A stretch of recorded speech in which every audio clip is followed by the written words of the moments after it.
Right. Okay, welcome back to the Jiu-Jitsu Mindset. My name's Pete Deeley. Uh, Submission coffee remains unclassified as a performance-enhancing drug. So, we want you guys to go over to the jiu-jitsu-mindset.com. You can pick up your bag of submission coffee there. And for those of you who've liked our kids program, which is designed to be something fun for kids in jiu-jitsu, the Jiu-Jitsu Mindset Online Academy.com. We'd love for everybody to go take a look at that. The divine smiles on me week in and week out, and this week is no exception. I get to talk to somebody who's got a little different perspective than some of my other guests. He comes from the martial arts community outside of jiu-jitsu primarily, but is bringing jiu-jitsu along with Krav Maga and other forms of martial arts to the world. And I'm just very blessed to have you. Thank you, Coach Donovan Britt, for spending some time with me. Thanks for having me. I'm glad to be here. It was fun to get to research to prepare for today and to listen to you talk. You have a very compelling presence in the world.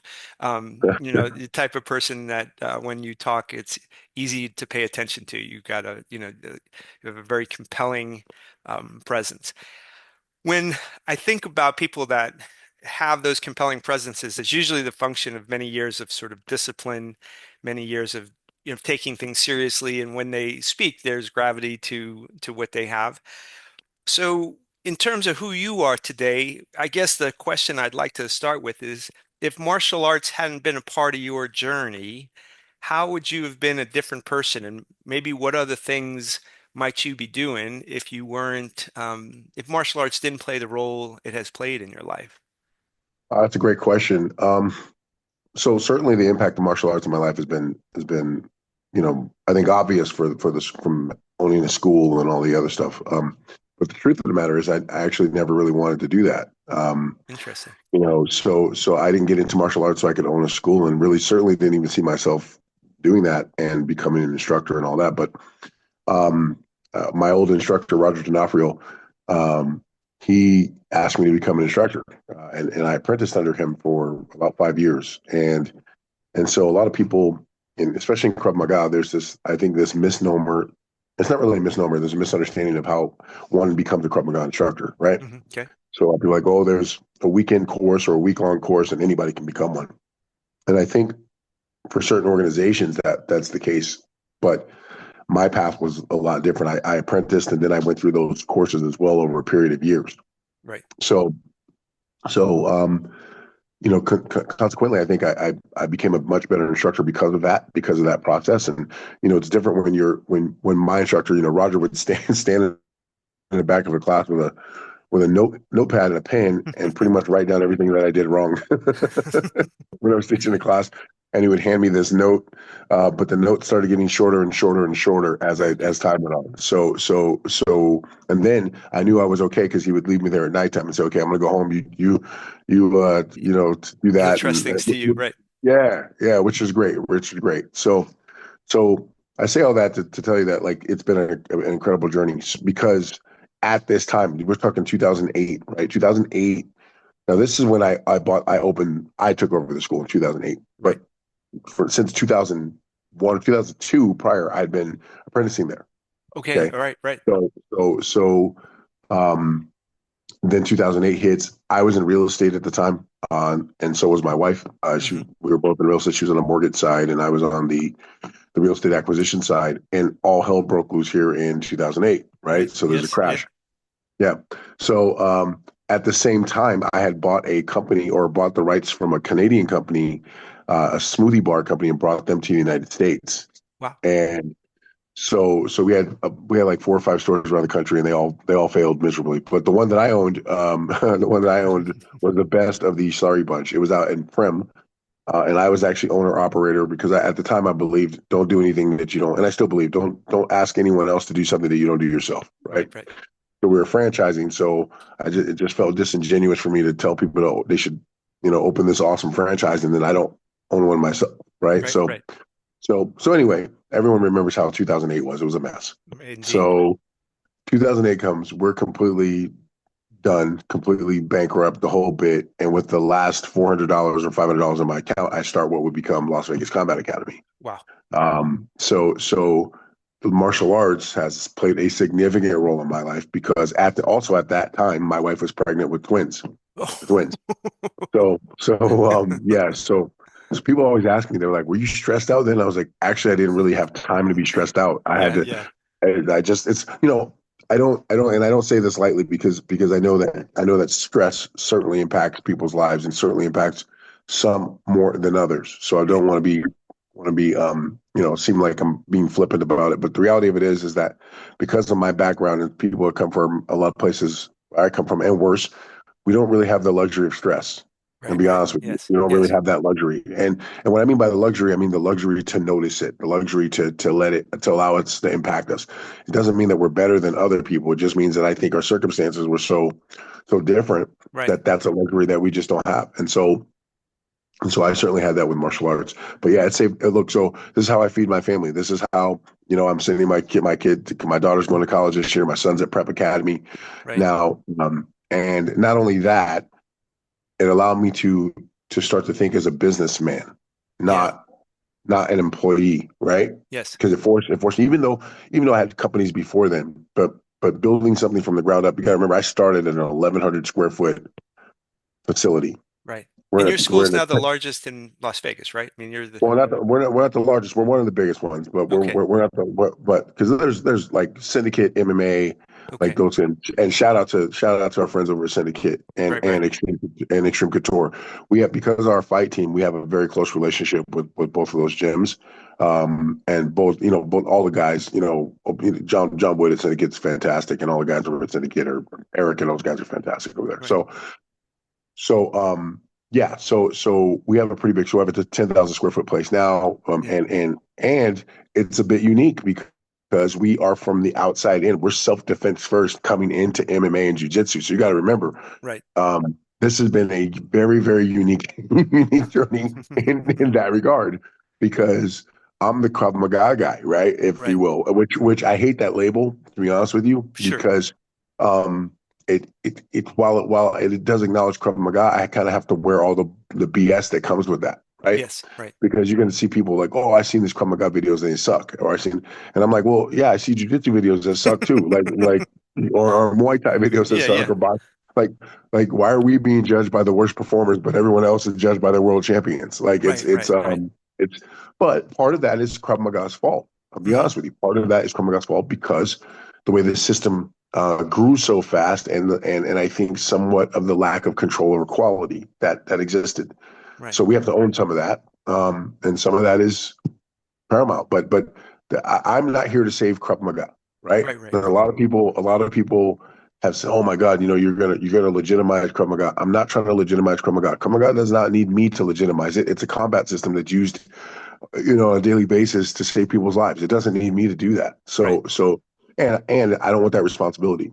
However, I think what I am here to do is teach people how to stay safe, number one, primarily. But Sure. then the other stuff, the MMA stuff, the jiu-jitsu stuff, that was just fun. And to be honest with you, I did that because I got tired of hearing people say, well, you guys don't do this, you guys don't do that. I'm like, oh yeah? Okay, then we'll come play. So Yeah. under Art Rivas, Professor Art Rivas, who was our head jiu-jitsu instructor at the time, I started studying jiu-jitsu. And I was like, dude, I'm gonna go do NAGA. And he's like, all right. I, I'm somewhat naive. I went to NAGA. I did really well. Took first place in NAGA and won a couple matches via submission and the whole bit. So afterwards, you got to remember, I'm from outside of the jujitsu, community. Right, right. So I'm not really familiar with the nuances of at that time. Like Sure, sure. I've become Yeah. way more familiar now, but so my friend calls me and he's like, dude, are you crazy? And I'm like, what? He's like, do you know what would happen if you would have lost? I'm like, I didn't even consider losing, but okay, what would have happened? Right? He goes, people would have been like, oh, this is the Krav Maga guy, and they suck at jujitsu and all this other stuff. And I'm like, dude, I had Krav Maga all over my gi Right, right. Yeah. for a reason. For a reason. And again, that's you talk about the psychological aspect of it. I had done a little bit of research, and I know that part of being a good jujitsu practitioner is kind of like being a good tennis player or a golf player. You're kind of out there by yourself, and you have to have the ultimate belief in yourself. Right. And sometimes well, a lot of times human beings will make decisions based off of what they see, not based off of what they understand.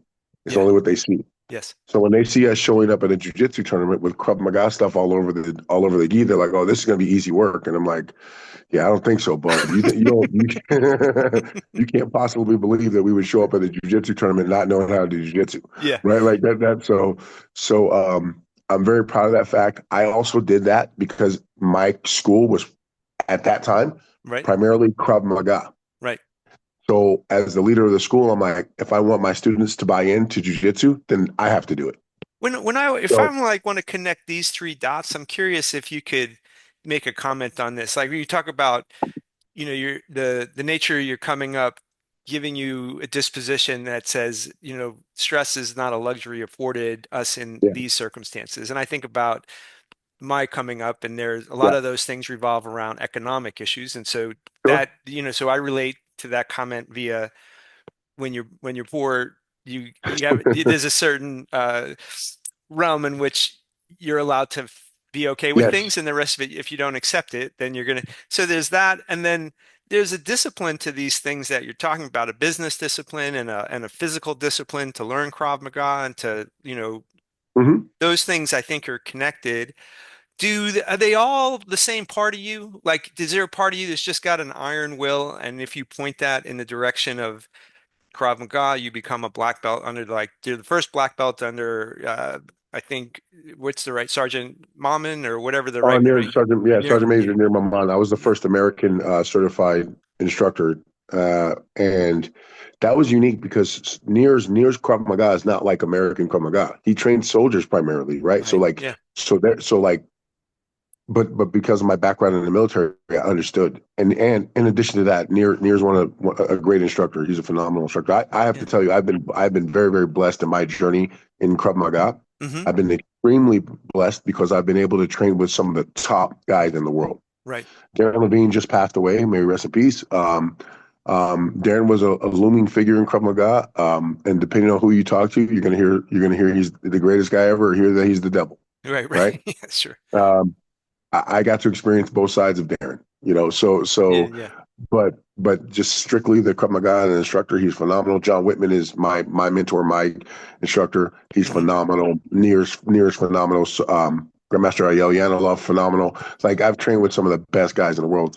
So my I think my mentality is a little different in that regard because there's a standard by which I want to yeah right to maintain, right? and so And you accepted that. That's, I guess, what I'm kind of yes, curious about. yeah, Like, you accept, so, yes, and my guess is whatever difficulties you had to overcome early on in your life, yeah, somehow or other connect to this willingness to, hey, I don't want to be ordinary. You didn't get the privilege of training with those people because you came in not being ready to accept their instruction and to meet their standards. To me, that yeah.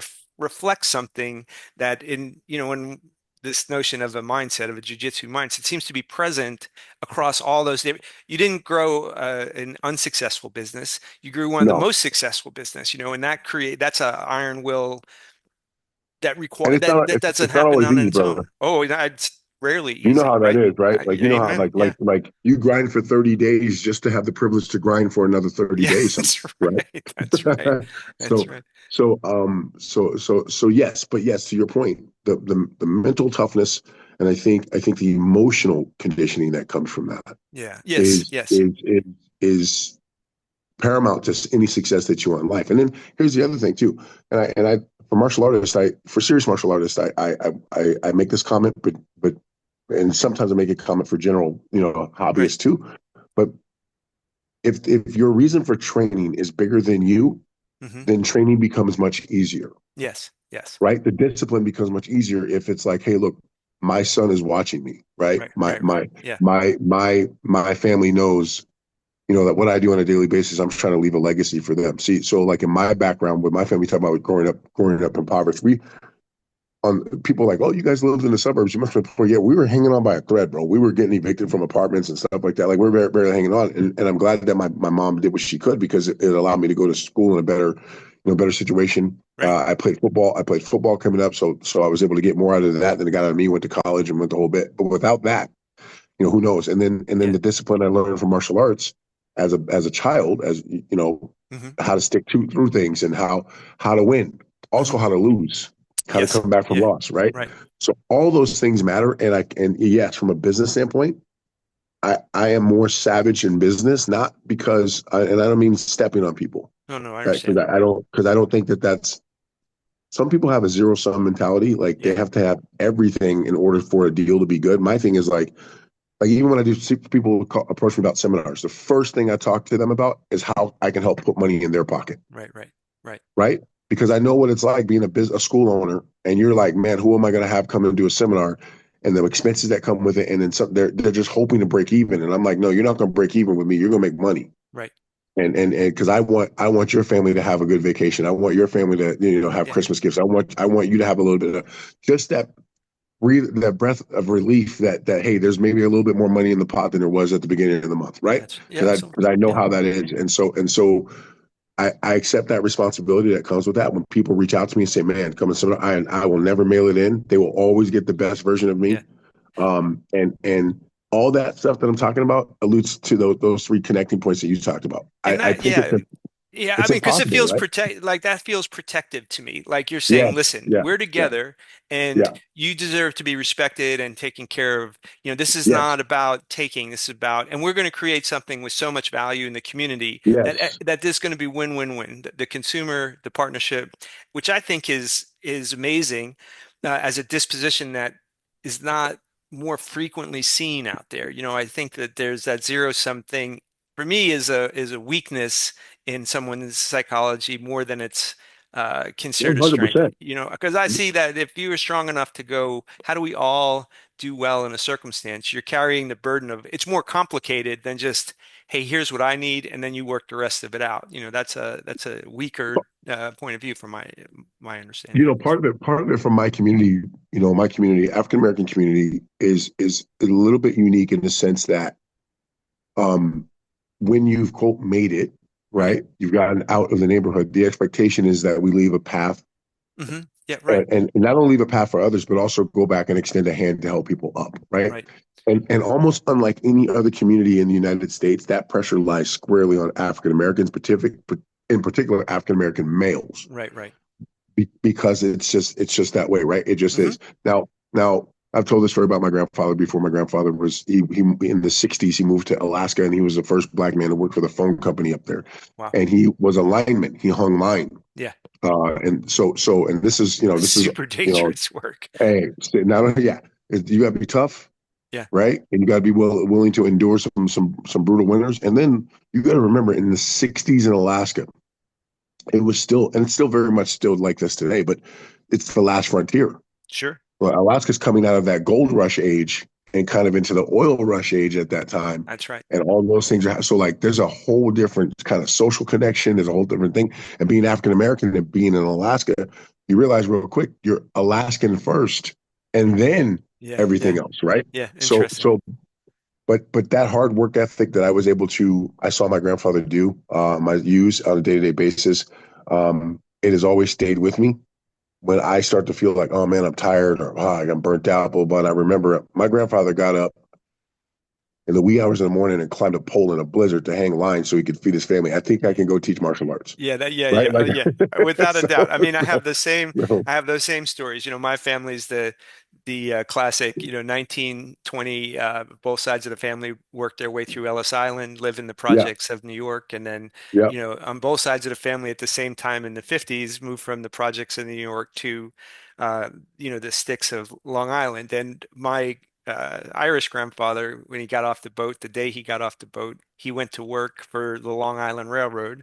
And I have a little box of he worked there for 44 years. And when he yeah. was so his expression was a little hard work never hurt nobody. And I can hear myself when I'm It's just complaining. work, man. It's just Yeah, work, man. Just get up and go do it. just get up and go do it. Yep. And you were, in this work that you're doing, you're changing people, you're teaching people. People are getting taught a variety of things. And I'm curious about the acquisition of martial arts knowledge and how it might differ from something else. Because people come in, it's not the same experience to learn Muay Thai, Krav Maga, Jiu-Jitsu than it is to learn basketball, golf, soccer, tennis.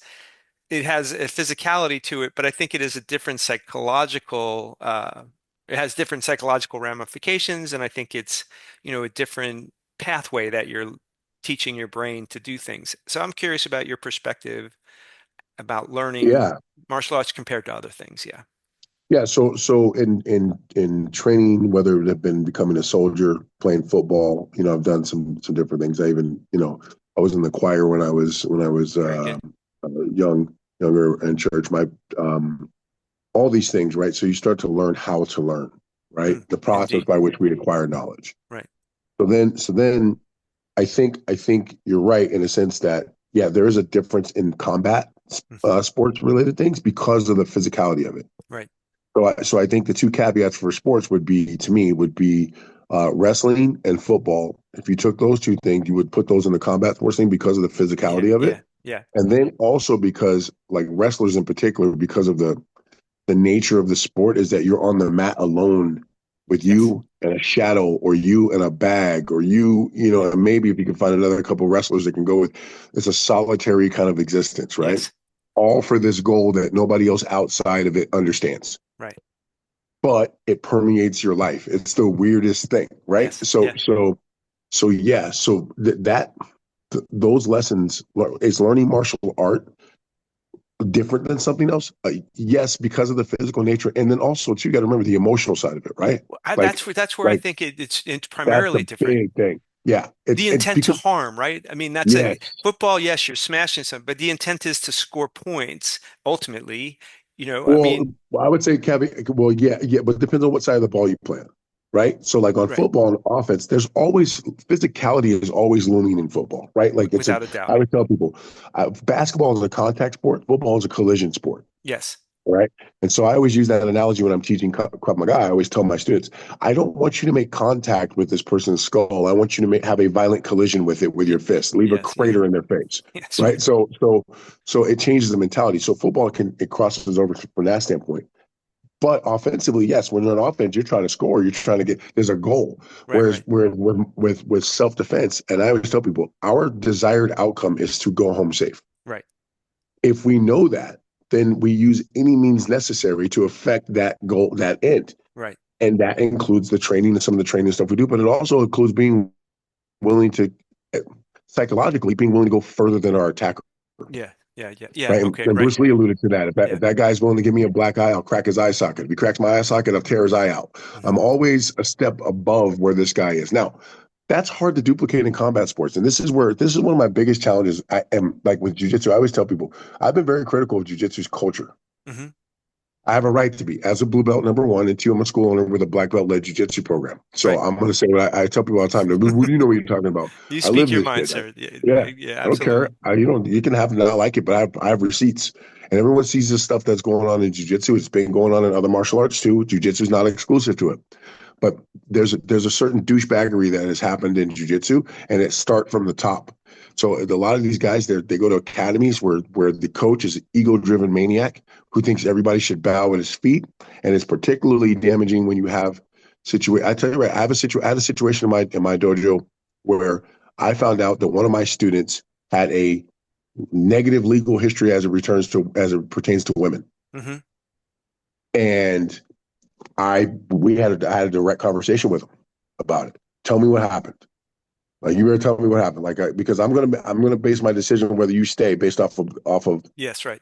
what you tell me versus what. Now, by the way, he didn't know at that point. I already had the police report and everything. I already had all of that Wow. because I have cops that work for me. Hmm. So that teach in my gym. So anyway, um, this guy's been through a lot of stuff, and I respect him so much because he's turned his life around. But and he understood this. I can't have him on the mat anymore because Right. I'm the guy that's telling women to be empowered and do all these things. And based off of his history, it, it's not a good mix. It Right. was different when I didn't know about it. Right. I didn't Yeah. know. I was ignorant about it. Sure. But Sure. the Right. second I became aware of it, it's like, no, we're stopping this right now. Yeah. And you know what's funny? Because I think I established a good enough relationship with him. Hmm. He's someone who while his past disappoints me, his present encourages me because I've seen Very him good. change. Yeah. right? I've seen him change. Now, to what extent that extends to his relationship with women, I don't know. Which is why I took the stance of, hey, the last thing I can risk is you being on the mat with someone and they feel uncomfortable in any way, shape, or form, and with your past, it's you're Yeah. not going to get the benefit. I'm not going to give You you the can't benefit. be late on that decision. You can't be wrong on that decision No, for you. I mean, it's no, just not about no. yeah, No. And I told him, I'm like, as much as I respect you and as much as we have a relationship, I wouldn't give him the benefit of the doubt if something happened right. because I'd be questioning my Sure. smarts in making that decision. But these are things that come to me that are not very difficult conversations and decisions to make. I don't understand when I hear stories of dudes rolling, professors rolling with their female students, smelling their vaginas and doing all kinds of crazy shit. What are we doing, bro? What are we Yeah, doing? yeah, yeah. Like someone's daughter, someone's wife, like what are you doing? Like that's happened here in Vegas. There's been a couple incidences here in Vegas, Yeah, and I personally know people from jiu-jitsu community that were very, very upset with it and actually wanted to take physical measure sure. against it. And I'm glad they didn't, but and I mean we Right. men, and Yeah, guys listen to this right now. Men in every dojo, you have a responsibility to make sure every woman in that dojo is safe. that's right. It is our responsibility. It is not anyone else's responsibility. It is not their responsibility to provide their safety or wait till their jujitsu gets good enough and all this other nonsense. You must guard the mat. We must guard the mat against any of this nonsense. And if you see or even get a whiff of a male student doing some bullshit like that, you Right. snatch his ass up immediately. It doesn't happen after class. It doesn't happen later. Right there on his second, snatch his ass up, get him off the mat, and let him know under no uncertain terms. There will be not a second warning. Right. There's physical, like, listen, I'm old school, man. I'm old school. I don't, my, my, my students know that if Yeah. I got a whiff of any of that nonsense, the police are the least of their problems. Right, right, The, right. the Yeah. first thing they're going to be dealing with is me. And I tell people in my gym, I'm freaking Thanos in my gym. Right. I protect my culture in my gym with my life. I don't want that nonsense. I will not tolerate that nonsense. And if I get a whiff of it, someone will get their ass kicked for it. And Like that's this is a consistent with this notion of protection, right? Like to be yes, strong, you protect them. yes, And that protection can't be theoretical. Can't be like, no, hey, there's a principle here. It's not that. It's like, a yes, clear cut line, right? this is a rule. And if there's a rule, Yeah, great, like a this is the clear cut consequence. line. That's right. I can't come in your house to sit down, put my feet up on your furniture. Everybody knows that. Like, no, Right, like right. who Yeah. would do that? Yeah, So, yeah. and I remind men all the time, like, hey, listen, we got a lot of women that come into the gym. They're suffering from trauma. They're suffering from issues. This isn't your dating pool. That's right. Like, this is. Stop being lazy. Stop. So you're lazy as hell. You want to date the girl that shows up at the gym because you're lazy and you have no game. That's why. So that like Yeah. No, like it's I hear you. and by the way, I'm okay with look, I don't really care for students dating, to be honest with you, because it usually messes with my money. I'm gonna be Sure. honest with you. Yeah. But I'm okay with it. But what I always do is when I find out if I find out, and there's been only a couple of instances, I've actually performed one of the weddings, Oh, a how wedding nice. for like this. So there's great things that come of it, and I do it again in a heartbeat. But one thing I always tell the young man, I'm like, hey, listen, you got to remember you're representing yourself and your family and your name, but also because you met here, you're representing the school. That's right.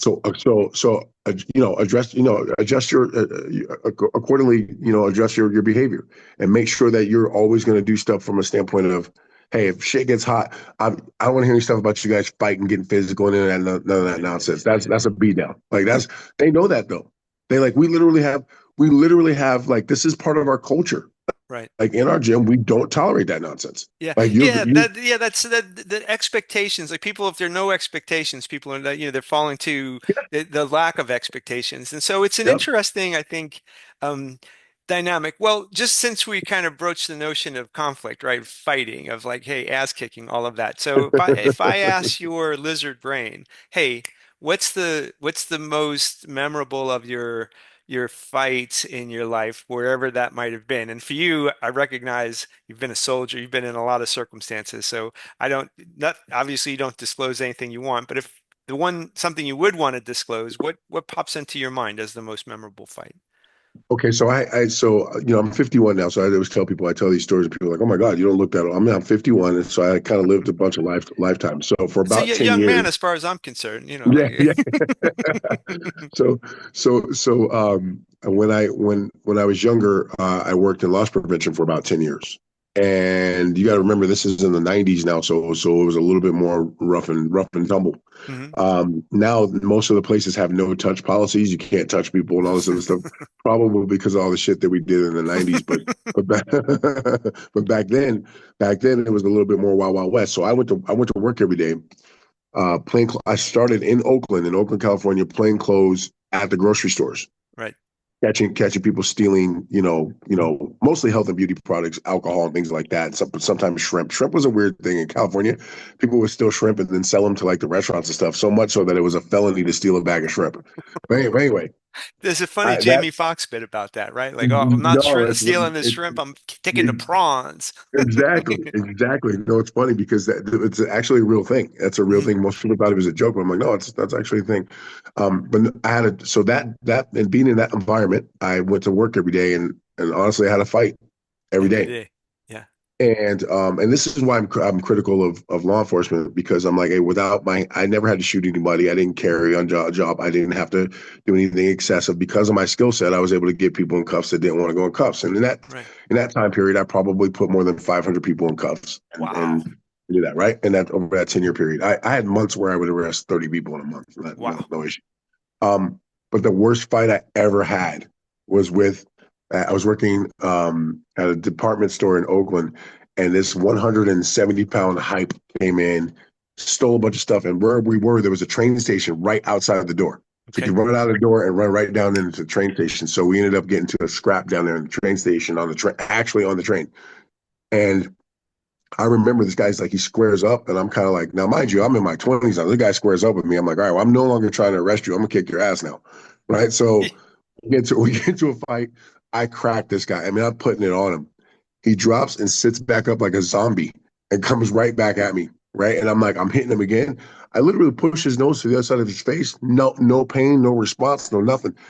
And I'm like, oh, this dude's high. He's high as giraffe ass. So I'm Right. like, okay, this is I'm like, okay. So while I know I'm punching him, I'm aware of the fact that he's not feeling this pain. So I got to shut him down. Right. So I end up putting him in a rear naked and just putting him to sleep for a little while and dragging him off the train. But before that happened, me and the cops, he actually did I knocked him down. We jumped on him. He actually did a full push up with me and two other cops on him. Whoa. Yeah. Okay. So this dude was like superhuman. He was jacked up, right? Yeah. Yeah. So he ended up separating his shoulders at the hospital, trying to pull his hands out of the cuff. That's how hard he was. This guy was nuts.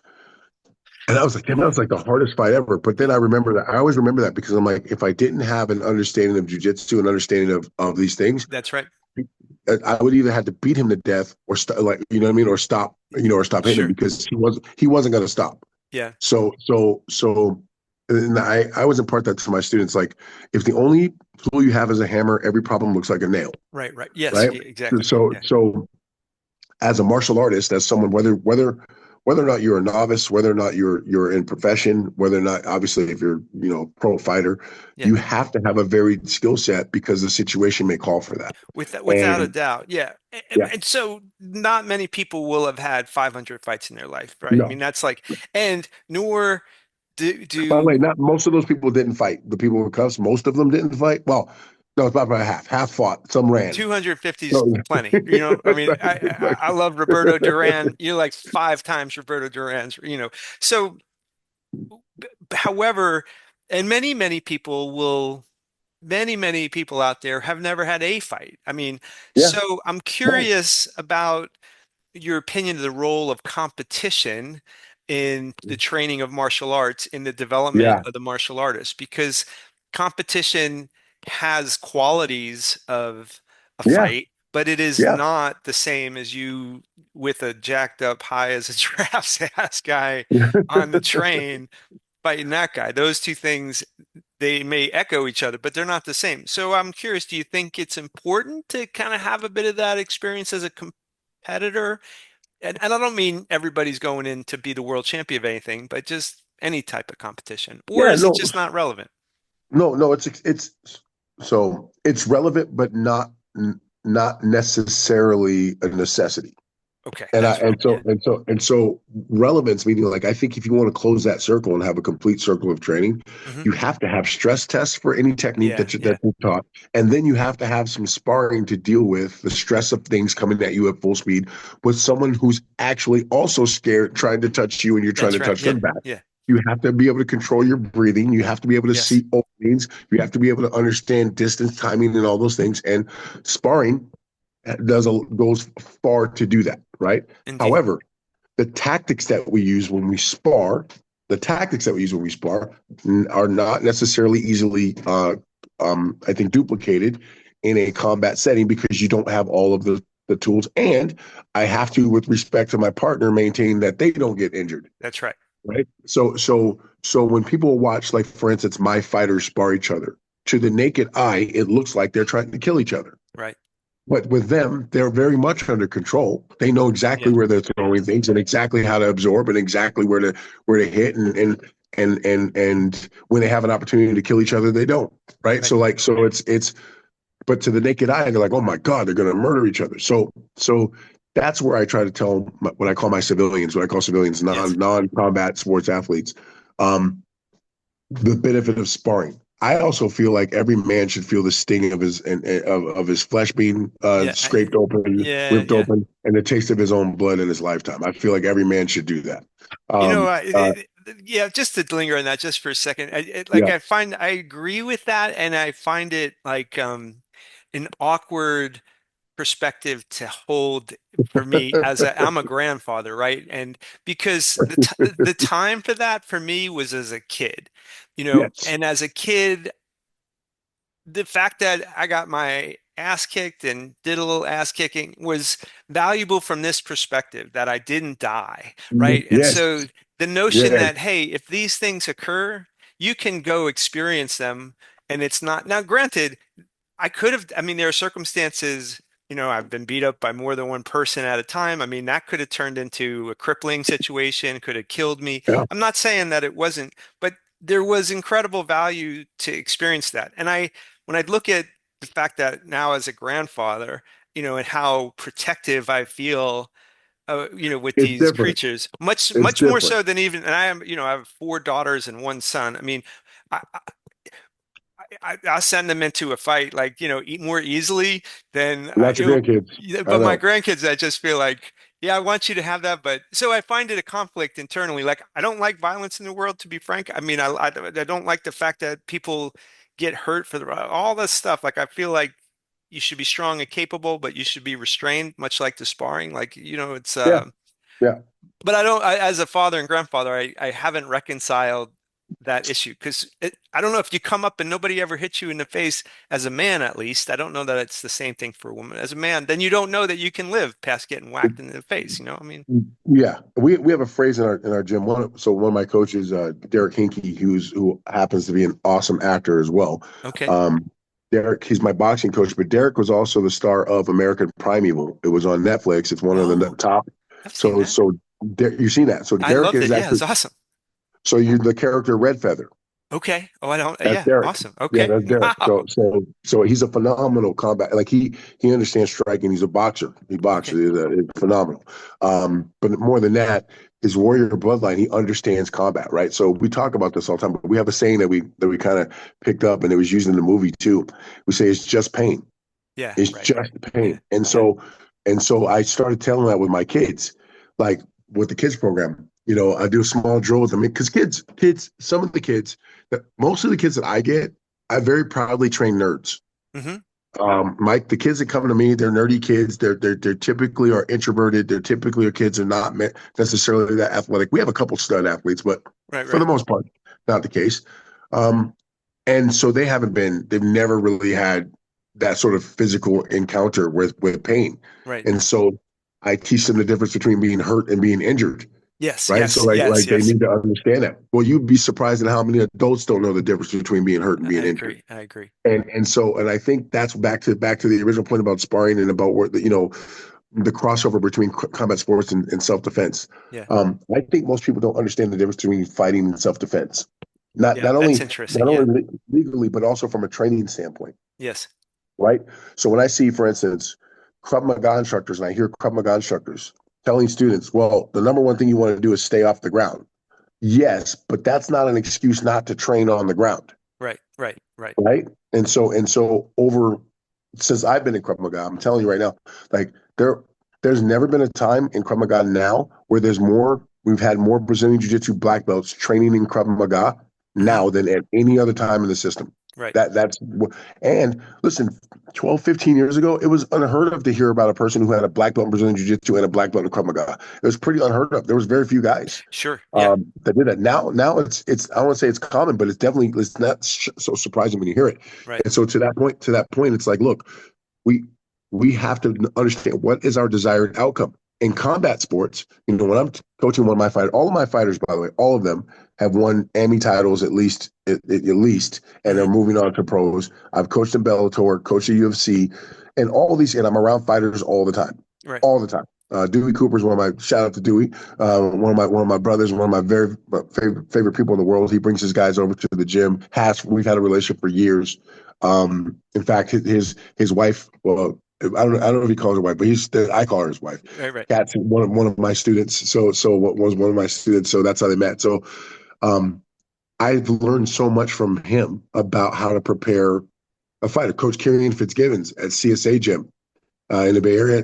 Henry Cejudo's coach, one of the best coaches in the world. Right. I was one of the first Krav Maga instructors to go through his certification course as an MMA and striking coach in Muay Thai Hmm. and for MMA.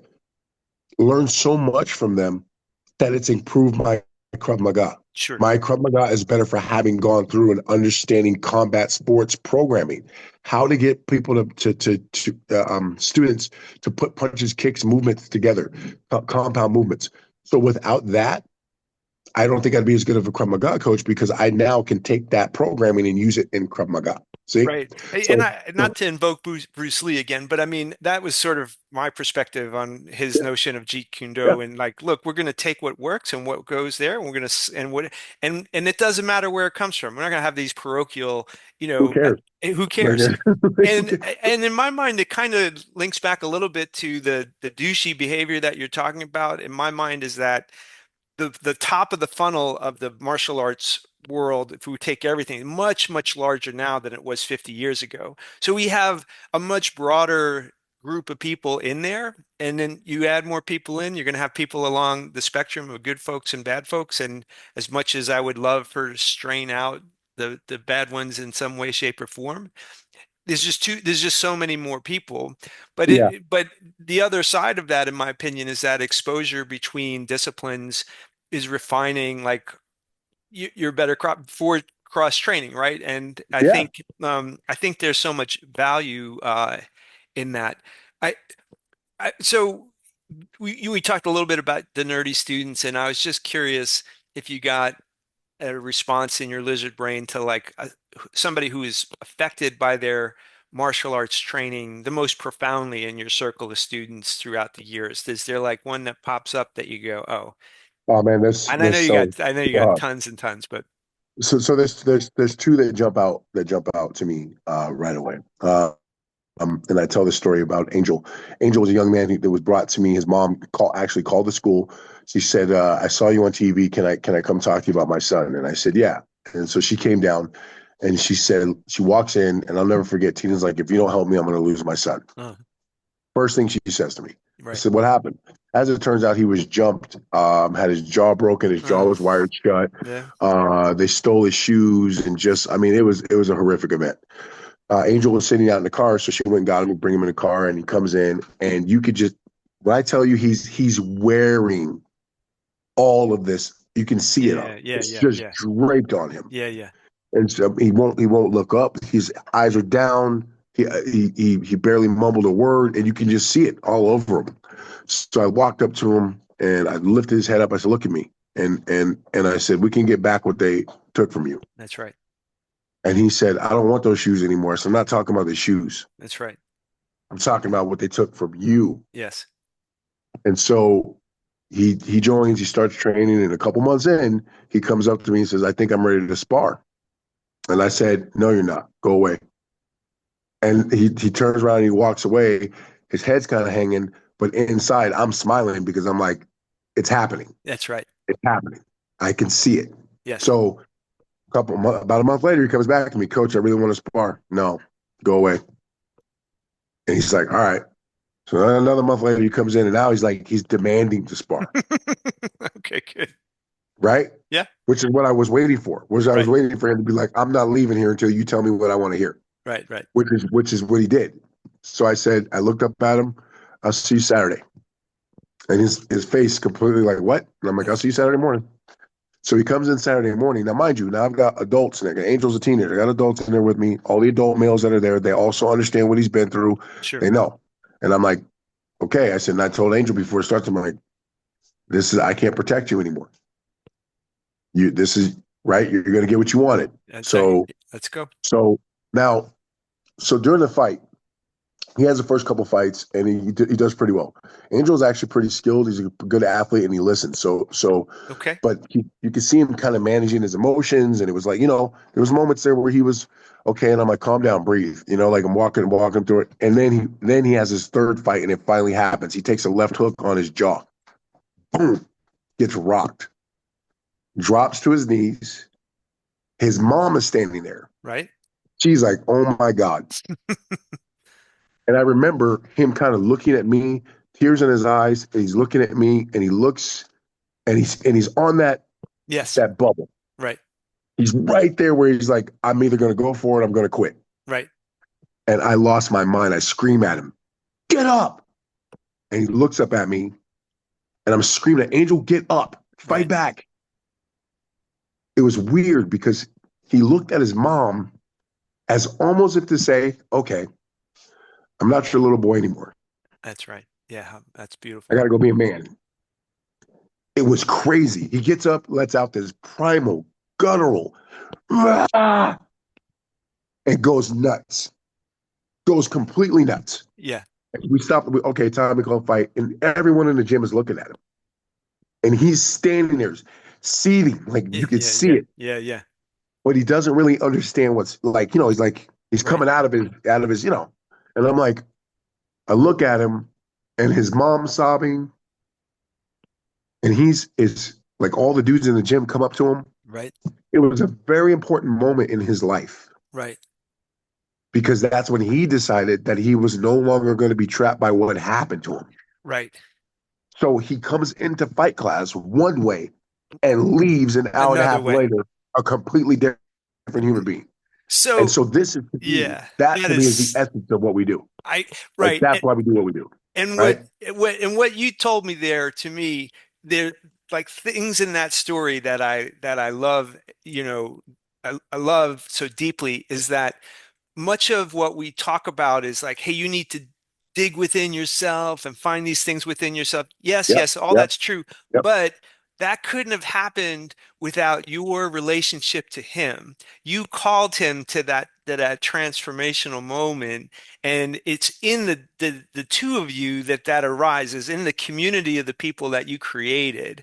And that, to me, that's almost a ceremony of sorts, an initiation of sorts. Hey, you're going to go from, if that's not the transition from boyhood to manhood, that's a meaningful step from boyhood to manhood. But it needed those other men to unlock that, which I think is extraordinary.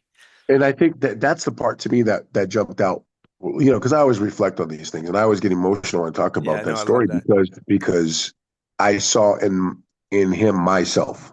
Yeah. Yeah. When you're younger and you don't have a male in your life, your dad's not around or what have you, and then you're surrounded by other men who pour into you. Yes. Right? Yes. They pour into you.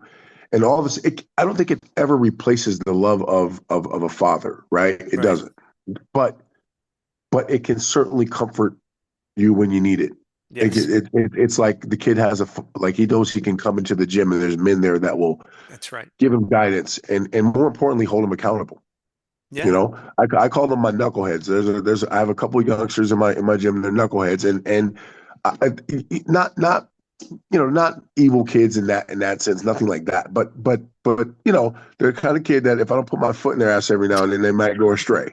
Right. right? So, so You know, and the nature of being a boy is to go find the that's what it is. parameters of where of like what's okay and what's not. But Yeah, when in no, the and absence of someone saying that's not okay, then you're gonna do silly stuff. you do silly Yeah, stuff, and you'll repeat yeah. that until somebody does put their foot in your Somebody ass in smacks some you way, up and shape, or says, "Hey, form. Yeah. And yeah, and you hope it happens early enough that the twig is set, you know, to grow straight over time.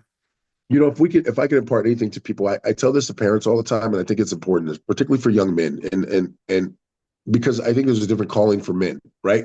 But we have about 3 or 4 incidences between the age of 12 and I think 19, and how we handle those 3 or 4 incidents will largely determine how we live the rest of our lives, Right. right? And the decisions that we make to go right or left, to fix what's wrong, Right. to own what we own, right? To own it Yeah, because yeah. right, like all those things happen, and I think the difference is between those who are successful and those who are not is how they made those decisions and so sometimes if you don't have that kind of guidance, it's virtually impossible to make a good decision when you haven't been guided towards it. I could Um, not agree more. And there's just a quick story about my grandfather and my father. And my grandfather was a World War II soldier, fought in the Afghan theater. He's not a big man, but had a man who had experienced extraordinary things in his life that made him pretty unafraid of much of anything. And my father was brought home by the police to the front yard on the third time. And on the third time, my grandfather grabbed him by the neck and pinned him against the tree and said, "I'm promising you right now, yeah, you know, this is never ever going to happen again, or I yeah, will kill you this is the myself." last dance. And he was a very gentle human being. My grandfather was you know, both of my grandfathers were World War II vets, and they were the least boisterous, least that. But I also know what they had done in their lives. But it was one of those moments that you're talking about where that firmness needed to be applied to somebody who is Yeah, going off the wrong run. yeah, and if you love someone enough, you'll do that, right? So like it's almost like coaching, right? And what I tell Yeah, coaches, I've developed this coaching mastery program, but what I tell coaches all the yeah. time, you have to earn the right to choose someone out. That's And right. then what do you, That's right. That's right. okay, and how do you do that? Well, by being there for them, showing them enough love and enough consistency that when they know when you chew them out, I'm not still mad at you from 5 minutes ago when I had to chew That's you out. right. I need you to correct your behavior and correct your performance right now. It doesn't mean I hate you. It doesn't mean I'm throwing you out of the dojo. I love you. Now go get your shit together. That's right. Like Yeah. literally, that's what that comes down to. But a lot of coaches, they start with the yelling and screaming, but they haven't poured enough love into the student, so they can't receive it. So Amen. so Yeah. so you have to be able to do that and understand that. But the first part of love are parameters, right? I tell my students know that we have a rule, kind of our rules of the tribe. The very first rule is the minimum requirement is maximum effort. Right. The least you will do is work your ass off when you get here. That's the least you will do. That's right. Like that, we're starting with that. Then the second thing is we're going to be here for each other. We're going to be good partners for each other. We're going to be That's engaged. And third, it's not about you. It's not about you. Get over yourself. You're not right. that important. I remind my fighters of that all the time, and they love it because it keeps them humble. That's right. Really, it keeps them humble. I'm like, yeah, well, whatever. It's not about you, right? Like it's about your teammate. Hmm. Stop telling me about you. I don't even care. I don't want to hear about your nonsense. That's Tell me right. about your teammate. Ta Like, taking care it of bothers us is me. often a good way to take care of, you know, right? Like take care of It all of us. Yeah, it bothers me when I see a fighter who's like, oh, when he's in camp, everybody's got to be there for him. But when his teammates in camp, he's not there showing up, sparring, and doing the stuff that he's doing for him. Yeah, So I exactly. think, well, and I always tell them, I'm direct with my fighters. I'm like, because you're an asshole. That's you're being an asshole. Like, like, Right. Well, you got enough love poured into them that that's you can it. speak And you know freely. what they do? They say, you know what, coach, you're totally right. I shouldn't do that. I'll be there tomorrow. Yeah. And that's exactly what happens. So I think and where do we learn all that accountability and all that stuff from? Look, martial arts is about ultimately it's about okay. There's no greater help than self help, right? Yeah. So It's the so only if help in the end of the day, that's it. And you so know. how are we learning to do that? What we're doing as instructors is we're teaching people how to help themselves in the worst scenario possible, which is Right. someone trying to kill them. Yes. So that's self help. That's what it is. Coach Britt, I got to talk to you for about 72 hours straight. And I sadly have going to implore you to come back and talk with me I some will. more, and I will. please let's do that. I want to hear the second story at a starting point, but I got a million other questions to ask you too. So Yeah, I hope listen, you. anytime, All right, anytime, we're gonna anytime. do that then. Seriously. Thank you so much, man. I appreciate it.